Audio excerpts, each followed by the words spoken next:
In accordance with Merrington's instructions, Caldew devoted a considerable portion of the morning seeking information among the Moathouse guests. But few of them showed any inclination to talk about the murder. Many of the women were too upset to be seen, and the men had plainly no desire to be mixed up in such a terrible affair by giving interviews to detectives. Everybody was anxious to get away as speedily as possible, and Caldew was compelled to pursue his inquiries amongst groups of hurrying people, flustered servants, and village conveyances laden with luggage. Most of the departing guests replied to his questions as briefly as possible, and gave their London addresses with obvious reluctance. The few who were willing to aid the cause of justice could throw very little light on the London life of the murdered girl. Even those who had been acquainted with her before her marriage seemed to know very little about her. Caldew finished his inquiries by midday. By that time most of the guests had departed from the Moathouse and were on their way to London. Superintendent Merrington and Captain Stanhill were in the library examining the servants. Sergeant Lum had gone by train to Tibblestone to sift the story of the suspicious stranger who had descended on that remote village during the previous night. It wanted an hour to lunchtime, and Caldew decided to spend the time by making a few investigations on his own account before cycling over to Chittleham in the afternoon to see the Waynes. Caldew had not been impressed with Merrington's handling of the case. Subordinates rarely are impressed with the qualities of those placed over them in authority. They generally imagine they could do better if they had the same opportunities. Caldew was no exception to that rule. It seemed to him that Merrington lacked finesse, and was out of touch with modern methods of criminal investigation. He had been spoilt by too much success, by too much newspaper flattery, by too many jaunts with royalty. No man could act as sheepdog for royalty and retain skill as a detective. That kind of professional work was fatal for the intelligence. Merrington had a great reputation behind him, and his knowledge of European criminals was probably unequaled, but his methods of investigating the Moathouse murder suggested that he was no longer one of the world's greatest detectives, if, indeed, he had ever deserved recognition in their ranks. Caldew recalled that his fame rested chiefly on his wide experience rather than on the more subtle deductive methods of modern criminology. It was said in Scotland Yard that when Merrington was at the height of his reputation, 20 years before, his knowledge of London criminals and their methods was so extensive that he could in most cases identify the criminal by merely looking at his handiwork. As a modern criminologist, Caldew believed that the less a detective intruded his own personality into his investigations the better for his chances of success. He did not think that the loud officialism of Merrington was likely to solve such a deep, subtle crime as the murder of Violet Herodotus, and, consequently, he had the chance for which he had waited so long. It now remained for him to prove that he could do better than Merrington. He had sufficient confidence in his own abilities to welcome the opportunity, but at the same time he believed that he was confronted with a crime which would tax all his resources as a detective to unravel. Like Merrington, he had been struck by the strangeness of the murder. All the circumstances were unusual, and quite outside his previous experience of big crimes. He had also come to the conclusion that the ease with which the murderer had found his way into the Moathouse, and afterwards escaped, pointed to an intimate knowledge of the place. It would be too much to say that Caldew and Merrington reached different conclusions by the same road. Up to a certain point their independent deductions from the more obvious facts of the case were alike, as was inevitable. In every crime there are circumstances and events which are as fingerposts, pointing the one way to the experienced observer. But their subsequent deductions from the outstanding facts branched widely, perhaps because the younger detective did not read so much into circumstances as Merrington. From the same facts they had reached different theories about the murder. Merrington, by a process of minute and careful deductions which he had placed before the chief constable, had convinced himself that the key to the murder and the murderer was to be found in London. Caldew believed that the solution of the mystery lay near the scene of the events, and perhaps in the house where the murder was committed. Caldew was aware that he could have given no satisfactory reason for holding that belief, apart from the point that the murder had been committed by somebody who knew the moathouse sufficiently well to get in and out of the place without being seen. But that point was open to the explanation that the criminal might have provided himself with a plan of the house. Nevertheless, the impression had entered his mind so strongly that he could not have shaken it off if he had tried. But he did not try. He had sufficient imagination to be aware that intuition, in crime detection, is sometimes worth more than the most elaborate deductions. For the rest, all his speculations about the crime were affected by the trinket he had found in the bedroom on the night of the murder. But the discovery and subsequent disappearance of that clue, as he believed it to be, had not led him very far as yet. He felt himself in the position of a paleontologist who was called upon to reproduce the structure of an extinct prehistoric animal from a footprint in sandstone. The vanished trinket was a starting point, and no more. It was a possible hypothesis that the person who had dropped the stone and entered the death chamber in search of it was the murderer, but so far it was incapable of demonstration or proof. As an isolated fact, it was useless, and brought him no nearer the solution of the mystery. But, on the other hand, it was an undoubted fact, and, for that reason, was dependent upon other facts for its existence. It was his task to find out who had dropped the trinket in the bedroom and subsequently returned for it during his own brief absence downstairs. To establish those essential kindred facts was, he believed, to lay hands on the murderer of Violet Herodotus. Caldew walked thoughtfully from the moat-house down to the village, intent on commencing his own independent investigations into the crime. If the solution of the mystery lay near the scene, as he believed, it was possible that some clue might be picked up among the villagers, to whom the daily doings of the folk in the big house were events of the first magnitude, and who might, presumably, be supposed to know anything which was likely to throw light on the obscure motive for the crime. It was for that reason he directed his footsteps towards the fountainhead of gossip in an English village, the inn. He flattered himself he would be able to extract more local information from the patrons of the place than any other detective could hope to do. To begin with, he was a Sussex man and a native of the village, and since his return, after so many years' absence, he had spent his evenings at the inn renewing old associations and talking to the companions of his boyhood. A week's renewed village life had taught him the ways of the place and the wartime drinking customs of the inhabitants. Constrained by recent legislation to compress their convivial intercourse into extremely limited periods, the village tradesmen, and a fair proportion of the surrounding farm laborers and shepherds, had fallen into the habit of assembling at the inn at midday, to discuss the hard times and drink the sour weak war beer forced on patriotic Britons as an exigent war measure. Caldew entered a side door which opened into a small snuggery, divided from the taproom by a wooden partition. It was here that the regular cronies and select patrons of the establishment sat in comfortable seclusion to discuss the crops, the weather, and market prices in the broad Sussex dialect, which Caldew, from the force of old association, unconsciously fell into again when he was with them. The room was nearly full, but his appearance threw a marked restraint on the group of assembled countrymen. The conversation, which had obviously been about the murder, ceased instantly as he entered and seated himself on one of the forms placed against the partition. The innkeeper, who was standing behind the bar in his shirt sleeves, nodded uneasily in response to his friendly salutation, but the customers awkwardly avoided his glance by staring stolidly in front of them. Caldew attempted to dispel their reserve with a friendly remark, but no reply was forthcoming. It was obvious that the patrons of the inn wanted neither his conversation nor company. One after another, they finished their beer and walked out of the inn with the slow deliberate movements of the Sussex peasant. Caldew had not allowed for the change the murder had effected on the village mind. His familiar relations with the inn customers had changed overnight.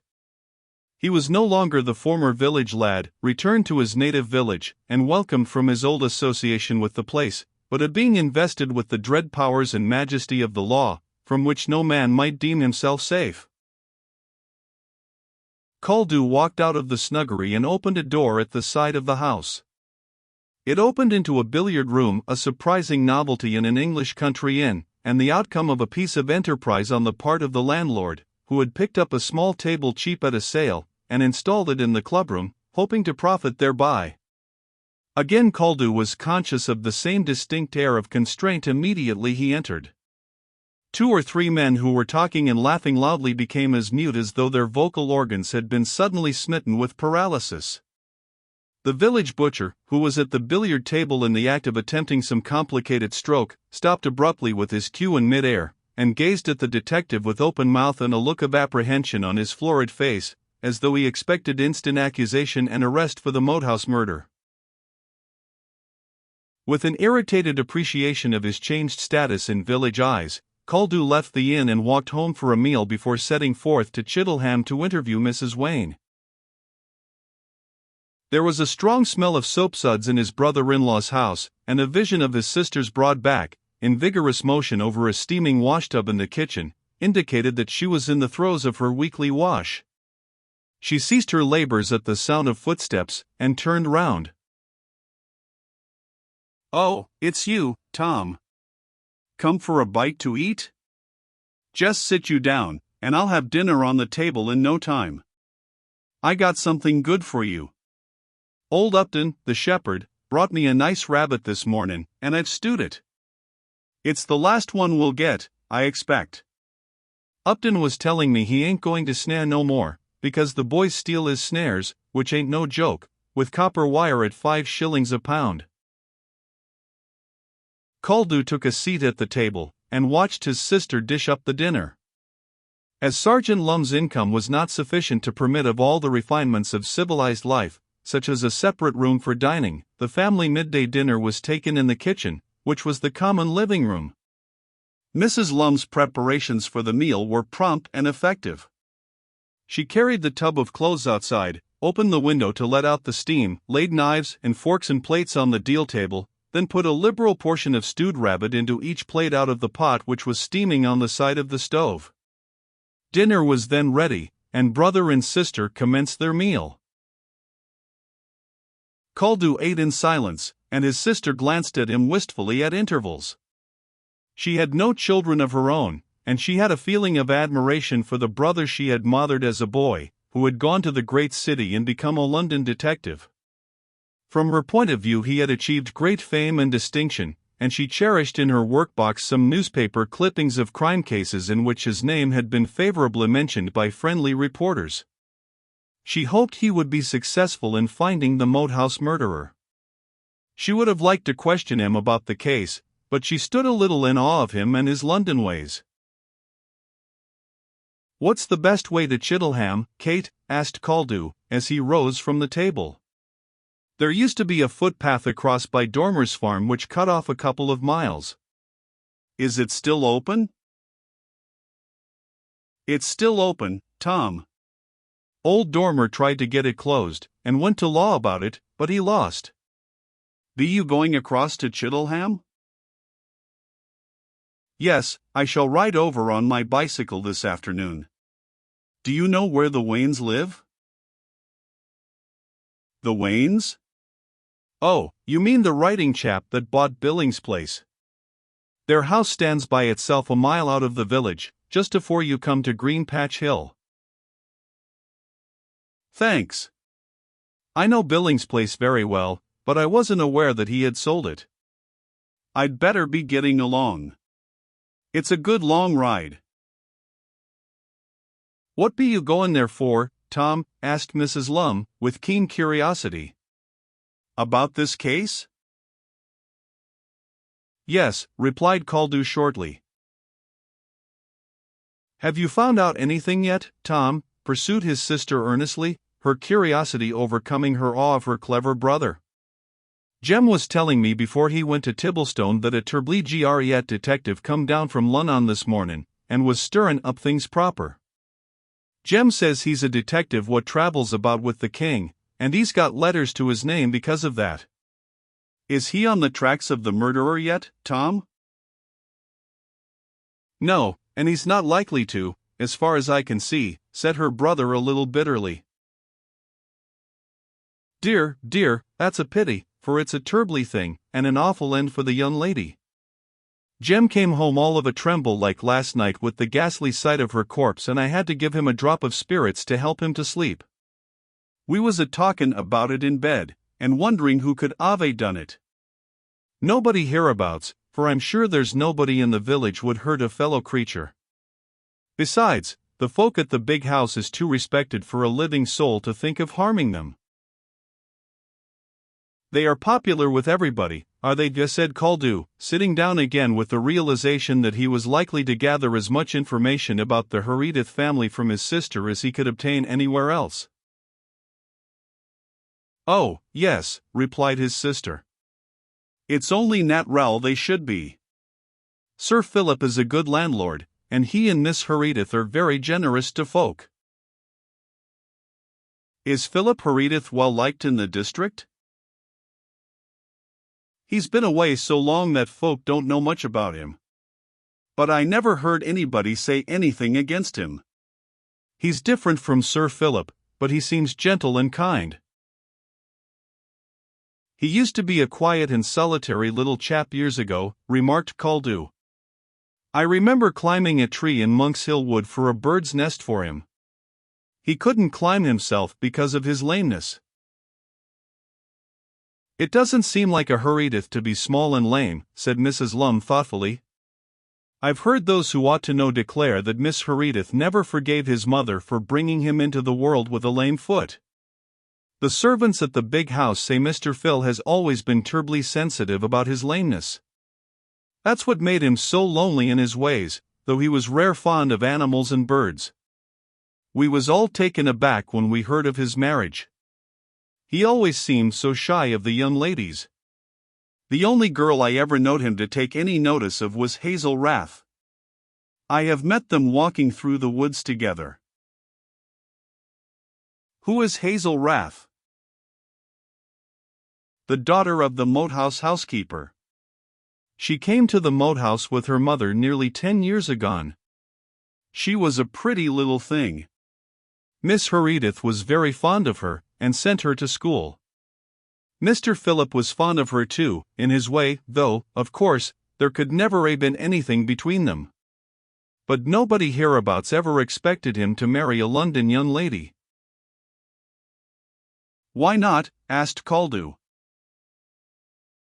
The Herodotus have always married in the county, as far back as can be counted. It was thought Miss Herodotus would make a match between Mr. Philip and the daughter of Sir Harry Ravensworth, of the Wilcots. The Ravensworths are the second family in the county, and well-to-do. 'Twould ha' been a most suitable match, as folk here agreed. But 'twas not to be, more's the pity. Caldew nodded absently. His original interest in his sister's talk was relapsing into boredom because it seemed unlikely to lead to anything of the slightest importance about the murder. The young lady he did marry was not a real lady, so I've heard say, continued Mrs. Lum, placidly pursuing the train of her reflections.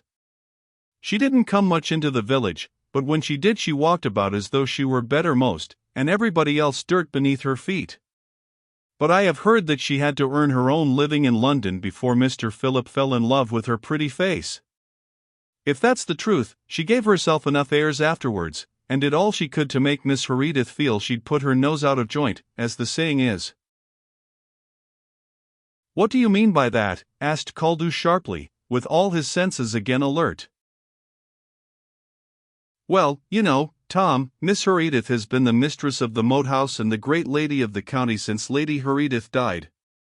But when Mr. Philip brought his young wife down from London, that was all changed.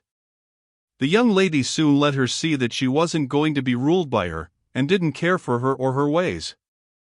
They do say it was a great trial to Miss Herodotus, though she tried not to let anybody know it. Where did you learn this? Caldew asked abruptly. Lord, Tom, how short you pick me up. Millie Saker, whose parlour maid at the moat-house, told me in the strictest confidence, because she knew I wouldn't tell anybody. And I wouldn't tell anybody but you, Tom. She told me from the very first that she didn't think the two ladies would get on together. They were so different, Milly said, and she was certain Miss Herodotus didn't think the young lady good enough to marry into the Herodotus family. Did she tell you if they had ever quarreled? I asked her that, and she said no. Miss Herodotus is always the lady, and she wouldn't lower herself by quarreling with anybody, least of all with anybody she did not consider as good a lady as herself. But Milly says she was sorely tried at times. Milly thought it would end up in her leaving the moat house and marrying her old sweetheart, Mr. Musard, who's just returned from his foreign travels. Perhaps you've seen him. Yes, I've seen him, said Caldew. So he is her old sweetheart, is he?